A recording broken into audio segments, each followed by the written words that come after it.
और यूक्रेन में ताबड़तोड़ अटैक पर बोले राष्ट्रपति ट्रंप, रूस जो कर रहा है वो बहुत घृणित है।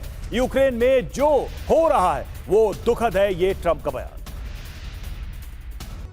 रूस का विध्वंसक हमला, यूक्रेन में तबाही ही तबाही। क्या हुआ है? यूक्रेन के अलग अलग शहरों पर बड़े हमले हो रहे हैं। रूस के मिसाइल अटैक से यूक्रेन थर्रा रहा है। कीव समेत कई जगहों पर ताबड़तोड़ मिसाइल अटैक हुए हैं। रूसी एयरफोर्स ने रात भर बमबारी की। कैसे हुआ हमला? तो बैलिस्टिक मिसाइल के जरिए हमले किए गए, क्रूज मिसाइल का इस्तेमाल किया गया, रॉकेट से भी अटैक किया गया, ड्रोन अटैक भी किया गया इन इलाकों पर। ट्रंप ने क्या कहा है? यूक्रेन में रूस बहुत गलत कर रहा है, रूस बहुत घृणित काम कर रहा है। यूक्रेन में रोजाना लोग मर रहे हैं, दोनों तरफ से लोग मर रहे हैं, इसके लिए सिर्फ रूस जिम्मेदार है, रूस पर ठीकरा फोड़ रहे हैं। सचदेव सर, सभी जानते हैं कि रूस इसके लिए जिम्मेदार कितना है और अमेरिका इसके लिए जिम्मेदार कितना है। फिर भी एक लॉस्ट वॉर को, मैं कहूंगा यूक्रेन के लिए एक लॉस्ट वॉर है, इस वॉर को कंटिन्यू करने का क्या बेनिफिट है? इस निर्णय को अगर आप देखें कूटनीतिक तौर पर, यह निर्णय कितना सही है कि एक जिद है कि हम इस युद्ध को जारी ही रखेंगे, चाहे जमीन पर हम धीरे धीरे हारते जा रहे हो, जमीन हमारी रूस के हाथ में जाती जा। मेरे हिसाब से इस युद्ध को जारी रखने का बहुत ज़्यादा श्रेय ट्रंप साहब को खुद जाता है।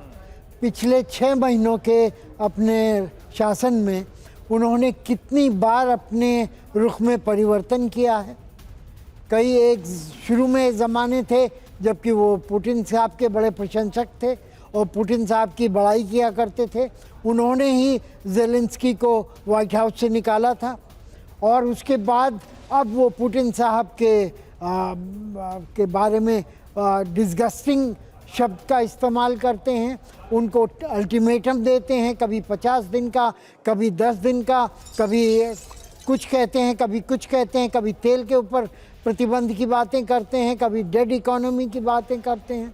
तो एक कंसिस्टेंसी जो उन्होंने नहीं दिखाई है, उससे गलतियां करने का या मिसजज करने का मौका दूसरे पक्ष को देते हैं और ख़ुद ज़ेलेंस्की को देते हैं। वो उनको पता नहीं है कि कितने ट्रंप उनके समर्थन में हैं और कितने उनके विरुद्ध हैं, कितना वो युद्ध को ख़त्म करना चाहते हैं, कितना उसको बढ़ाना चाहते हैं। ये सब अटकलबाजी इसलिए हो रही है कि ट्रंप साहब का अपना रवैया स्थिर नहीं है। जी जी जी, और यही सबसे बड़ी बात है। और देखिए, ज़ेलेंस्की ने रूस में सत्ता परिवर्तन की मांग की है। कौन क्या कह रहा है, जरा गौर कीजिए। ज़ेलेंस्की ने की पुतिन को गद्दी से हटाने की अपील। अमेरिका और यूरोपीय देशों से ये ज़ेलेंस्की की मांग है। रूस को युद्ध रोकने के लिए मजबूर किया जा सकता है। ज़ेलेंस्की कह रहे हैं सत्ता परिवर्तन नहीं हुआ तो पुतिन पड़ोसी देशों को अस्थिर करने की कोशिश करेंगे। यूरोपीय सम्मेलन में ज़ेलेंस्की ने की रूस में सत्ता परिवर्तन की मांग। मनीष, मायने क्या है इसके? बिल्कुल, देखिए, सबसे दिलचस्प बात यह है कि ऐसे वक्त में जब खुद यूक्रेन के राष्ट्रपति ज़ेलेंस्की की कुर्सी को लेकर खतरा मंडरा रहा है, कहा जा रहा है, बल्कि 2019 में जब वो 5 साल के लिए चुनाव जीते थे तो वो 5 साल की अवधि खत्म हो चुकी है, उनके खिलाफ तमाम तरह के विरोध प्रदर्शन हो रहे हैं। बल्कि अमेरिका की एक लॉबी को लगता है कि ज़ेलेंस्की की जगह जो पूर्व यूक्रेनियन आर्मी चीफ थे जालूजनी, उनको बिठा दिया जाए। लेकिन इन सब के बीच में ज़ेलेंस्की ने एक नई बात कही है। कल जब ज़ेलेंस्की एक यूरोपीय सम्मेलन को संबोधित कर रहे थे तो उनका कहना यह था कि अगर यह युद्ध रुक भी गया तब भी यूरोप पर रूस का खतरा नहीं खत्म होगा जब तक कि पुतिन को गद्दी से नहीं हटाया जाए, जब तक कि वहां रिजीम चेंज ना किया जाए। तो कहने का मतलब यह है कि ज़ेलेंस्की युद्ध रुकने तक नहीं, उसके आगे जाना चाहते हैं। कल दिन वो यह भी कह सकते हैं कि जब तक रूस के टुकड़े टुकड़े ना हो जाए या मॉस्को पर यूरोप का कब्जा ना हो जाए तब तक जो है सो यूरोप और अमेरिका निश्चिंत नहीं रह सकता है और तब तक मुझे राष्ट्रपति बने रहने देना चाहिए।